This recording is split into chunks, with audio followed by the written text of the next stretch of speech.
One of the biggest differences between the UK and the US is how in the US people like talking about money, but in the UK people don't like talking about money.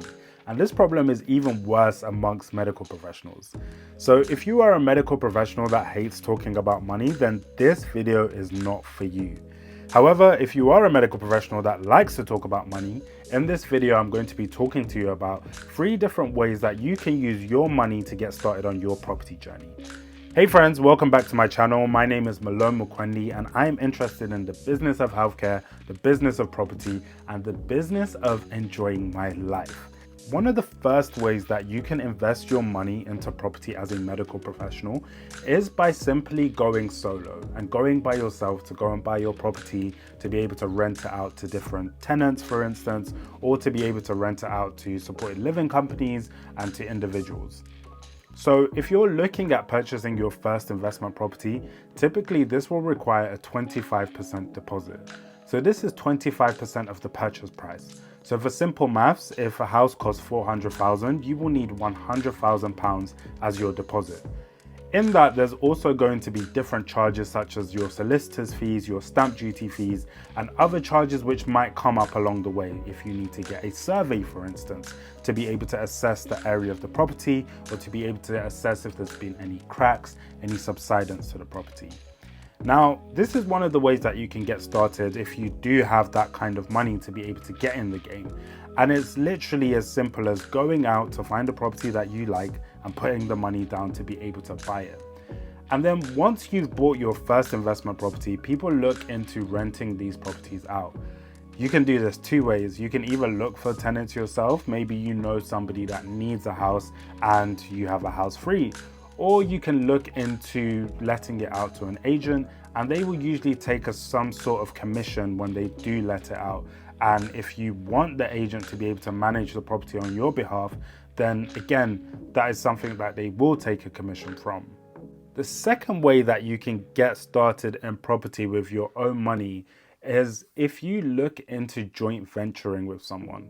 So a joint venture essentially is a business agreement where you and somebody else partner up to be able to buy a property. So as medical professionals, typically you are very time poor and in some cases very cash rich.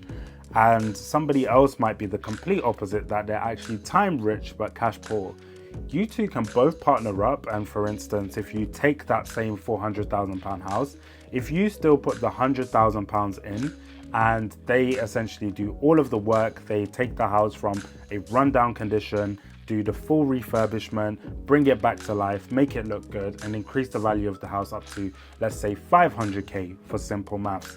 Then this is an agreement which you can come to where you can agree on 50-50 profit split at the end. So in that deal, maybe you have a 50k profit and you go 25k each as profit at the end.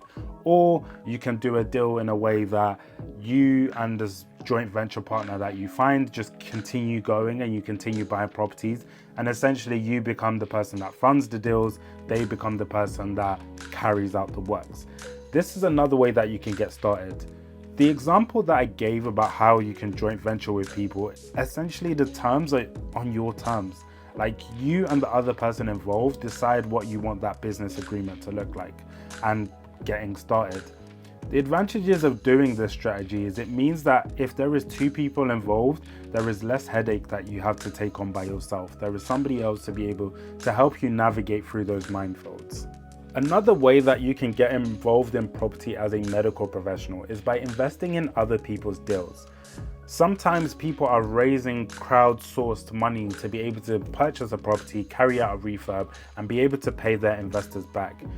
The reality for most people doing this is that this is actually probably one of the most passive ways to invest, because essentially once you invest, you just sit back and wait for whatever terms you have to get your money back. So let me give you an example if this is not clear enough.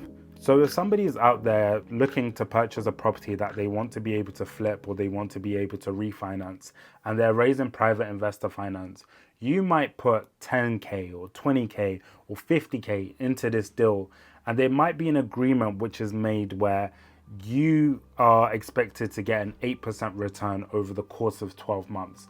So if you put your 50k in, you'll get 50k plus 8% back on top within 12 months. And for some people, this is extremely passive because once they put their money in, they just have to wait for their 12 months to be able to get the money back out. And this is something which a lot of investors are doing at the moment. And it means that as a medical professional, you can continue with your work as normal.